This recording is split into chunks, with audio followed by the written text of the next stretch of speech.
Hi everyone, I'm Ashley, and today has been a day of feels, and I am shook to my core.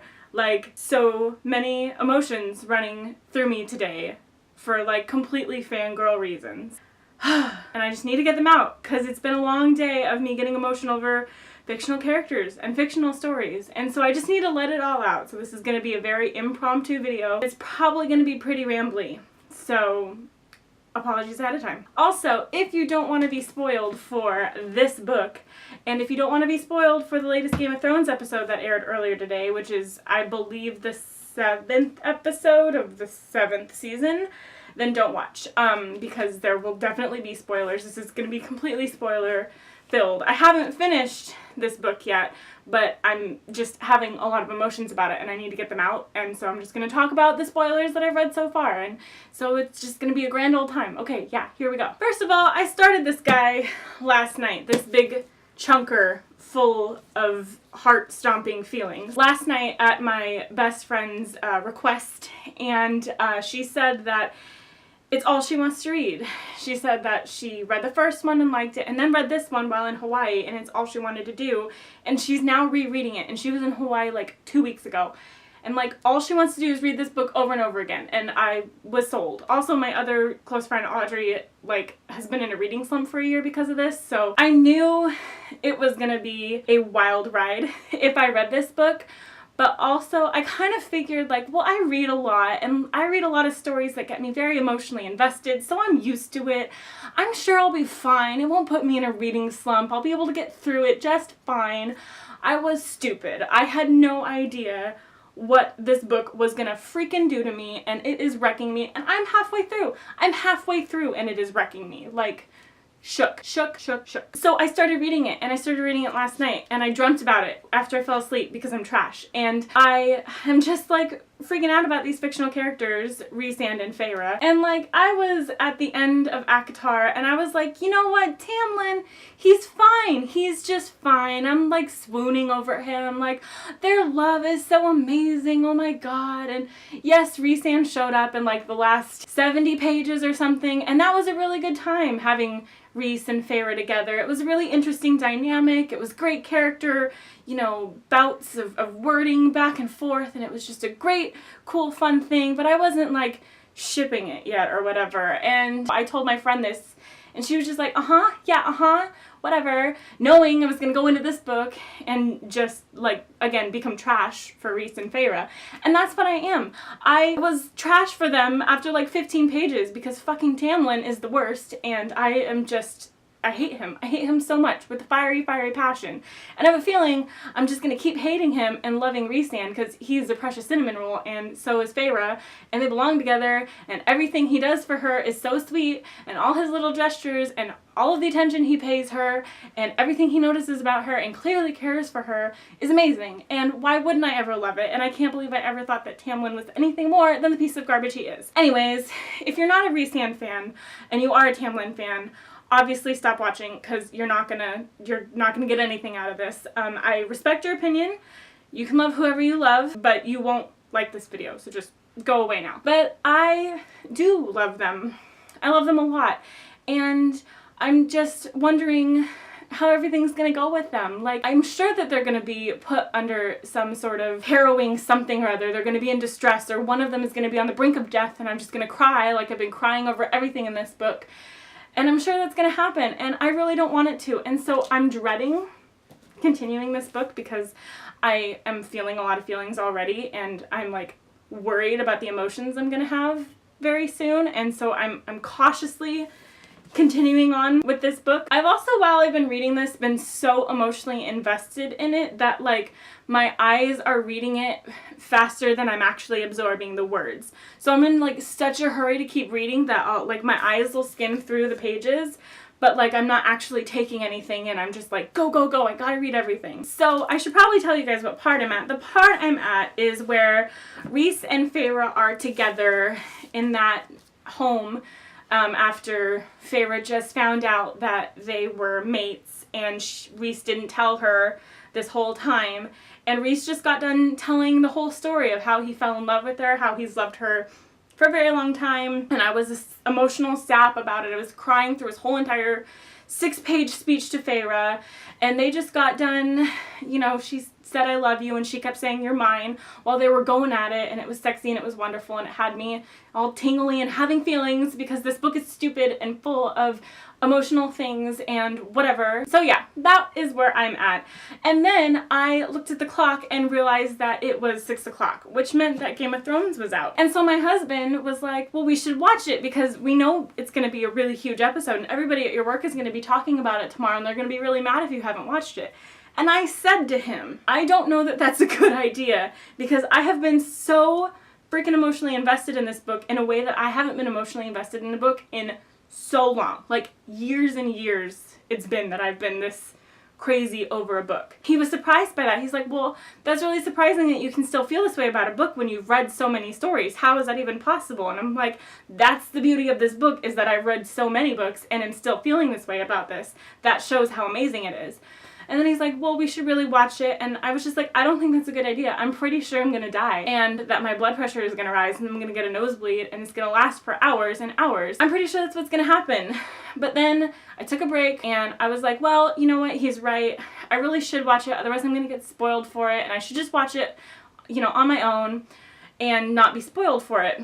And I see that it's an hour and 20 minutes long, so I know I'm in for a ride.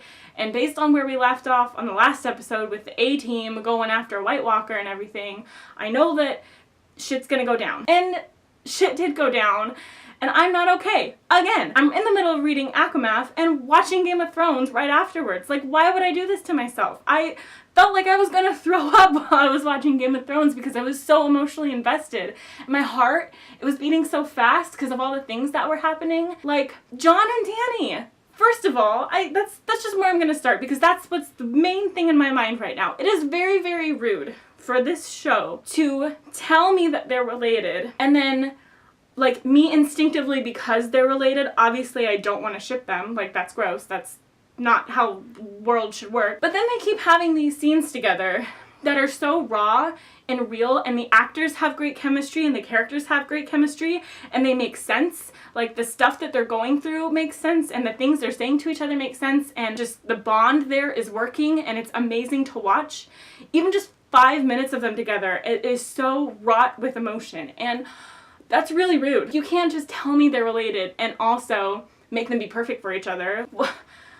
Shows don't do that. That's just not allowed. There are lines that you don't cross for fandoms, and that's one of them because I don't know what to do with my heart, and that's just, you know, it's a problem. Another reason why my heart is just like aching over this whole Dany John thing is because I am a huge fan of Khal Drogo and his Khaleesi. I am such a big fan of them. I'm so sad he is gone. I wish he would come back. If I could resurrect any character, it would probably be him or Robb Stark. It's pretty, they're pretty tied, Khal and Robb. I'm feeling conflicted within myself because I really liked them as a couple. He really helped her take that first step towards her path, towards power and stuff. Khal Drogo really helped her with that, and I just really liked them, and I really like Jason Momoa. But now, Dany just makes sense with Jon, and I'm torn.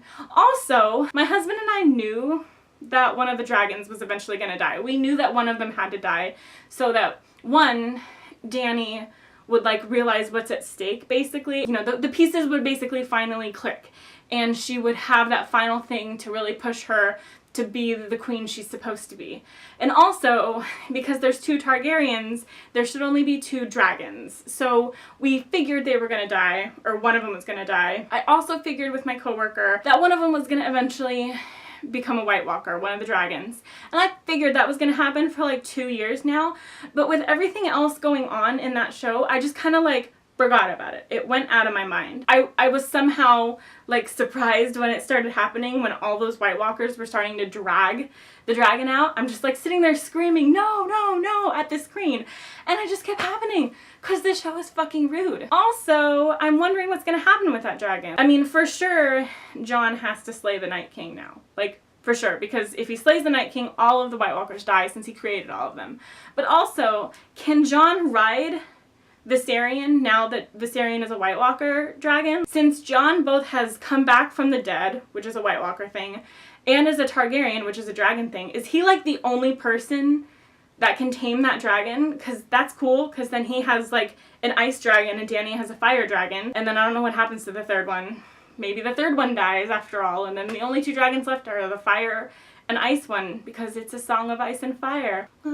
Also, Arya, what you doing there, babe? Threatening your sister. Like, the first time she threatened her in the episode, I was like, oh, she's just trying to scare Sansa and let Sansa know, like, what's up. Know that she doesn't trust Sansa and is worried that Sansa's gonna basically stab Jon in the back the way that she kind of did with her father.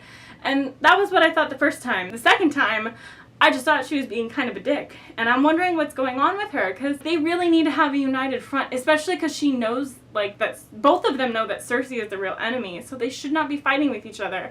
And I don't understand why they're doing that. Again, rude. Also, I really don't like that Brienne of Tarth is gone now. I don't know why Sansa would do that. That was just a stupid call on her part. So Jon really needs to come back home so that he can take everything under control, including his siblings, apparently. Or, I guess, cousins, since he's not actually related to them. And also so that he can get Brienne back, and then Brienne can come and kill Littlefinger, because Littlefinger's the fucking worst. So that all needs to happen ASAP. I feel like there's probably more that was going on.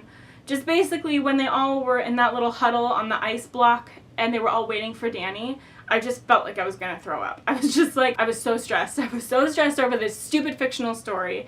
And now I don't even know if I can go back to ACOMAF anymore, because I'm so just, too many feels have happened today for me to go back to ACOMAF today, and that's a problem. And I know that I know that I'm just going to be thinking about it all the time, so I might as well read it. But I also know that I want to keep my heart at a steady heart rate, so maybe I should just, for my mental and emotional health, maybe I should stay away from ACOMAF. Anyways, yeah. So that was like 15 minutes of me being super rambly and fangirly. I am sure nobody cares, but like, I just needed to get it out, and so here it is, out for all of you to know. I had a very emotional Sunday because of fictional characters. If any of you guys can relate or have had a day like this or like an afternoon like this or anything, let me know. I would love to talk about the woes of being a fangirl with you, or fanboy. Also, if you've read ACOMAF or watched Game of Thrones and you have a lot of feels yourself, let me know down in the comments below so we can discuss and share our feels together, and it will just be a grand old time. So that's it for this random video. I hope you guys are having a great day and have a great bookish week, and I will see you guys in my next video. Happy reading.